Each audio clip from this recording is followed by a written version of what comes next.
Okay, let's get into this. We're doing a deep dive on a case that really just took over the internet for a while, the disappearance and death of Elisa Lam. Right, at the Cecil Hotel. Exactly. We've got a bunch of sources here, articles, notes, research you pulled together. Yeah. And the plan is basically to unpack it all. Try to get past the speculation and focus on what the sources say, figure out why this case, resonated so much. It's fundamentally a tragic story.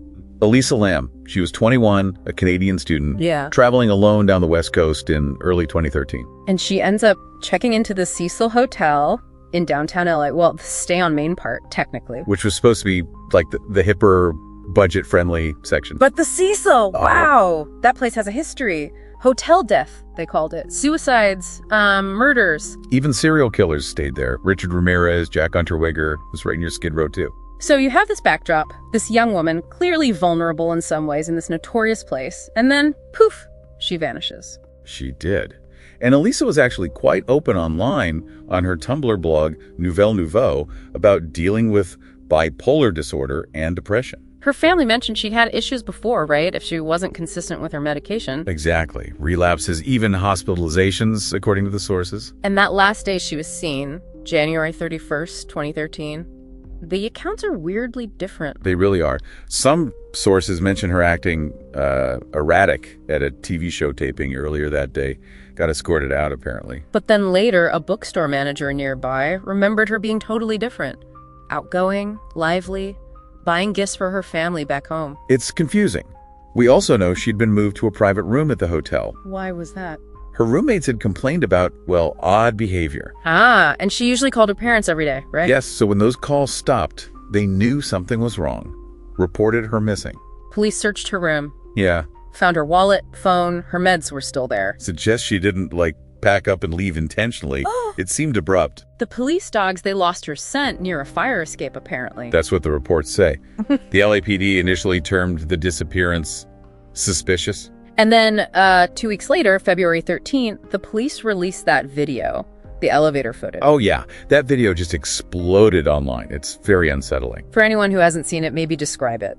You see Elisa get in the elevator. She presses a whole bunch of buttons, but the doors don't close. They just stay open. Which is weird in itself. Right.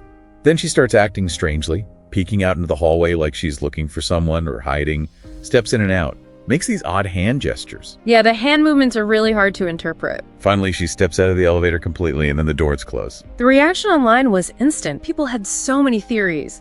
Hiding. Psychotic break. Drugs. Though the toxicology report later showed no illegal drugs in her system, just traces of her prescription meds.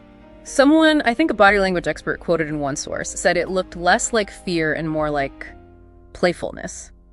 Which is also strange. And almost immediately, people online started claiming the video was tampered with. Right, the timestamp is obscured, maybe frames missing, or it's slowed down. Those theories are still out there. That video really became the focal point. The ambiguity just fueled endless speculation. So she's missing, the video is baffling everyone, and then the discovery, February 19th. Yeah, hotel guests started complaining. The water pressure was low, the water looked dark, tasted bad. Awful. A maintenance worker, Santiago Lopez, went up to the roof to check the water tanks. And that's when he found her. Inside one of the main water tanks. Floating inside. Her body was found naked. Her clothes were apparently floating nearby or possibly in the tank too. The body was moderately decomposed. They had to drain the tank and cut it open to get her out. Just horrific. And the guests have been using that water. It adds a whole other layer of just grimness to it all. So what did the officials finally conclude? The coroner's report came out June 2013. The official cause of death was ruled an accidental drowning, with her bipolar disorder listed as a significant contributing factor. Accidental, so no signs of foul play. No evidence of physical trauma, sexual assault, or suicide, according to the report. And the toxicology, you mentioned her meds. Right. Traces of prescription medications like Wellbutrin, Lamictal stuff used to treat bipolar disorder, but the levels suggested she was likely under-medicating, or maybe stopped taking them altogether. Which could potentially explain erratic behavior, maybe disorientation. That seems to be the implication, linking her mental state to the accidental drowning. Okay, so that's the official story. Accidental drowning, influenced by her bipolar disorder, likely off her meds, but it still feels like there are holes, doesn't it? Oh, definitely.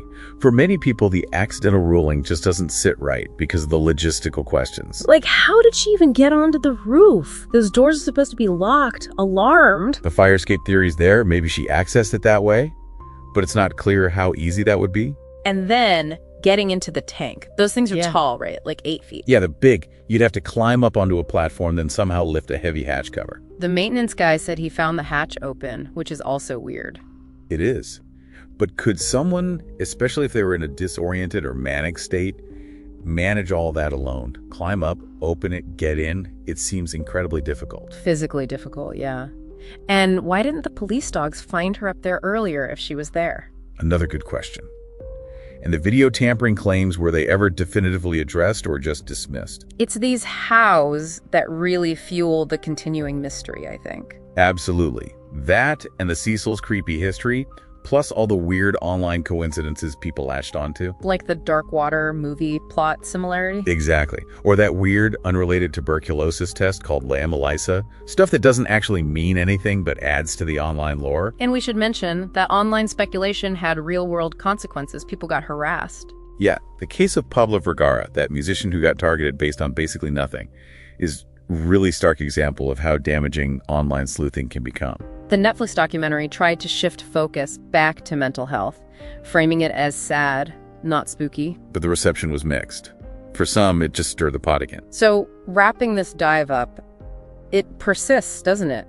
The unsettling video, the implausible circumstances, the hotel's aura, Elisa's own vulnerability that she shared online. There's this deep tension between the official conclusion, accidental death linked to mental illness, and the sheer strangeness of the how. It's important to remember Elisa Lam, the person, not just the mystery. A young woman with documented struggles. The focus on mental health is crucial, but the bizarre facts just leave that door open for doubt for so many. It really forces you to confront discomfort, I think. Discomfort with mental illness, with unresolved questions, and maybe even discomfort with how we engage with these tragedies online. Looking back at all this, what's the one thing that really sticks with you?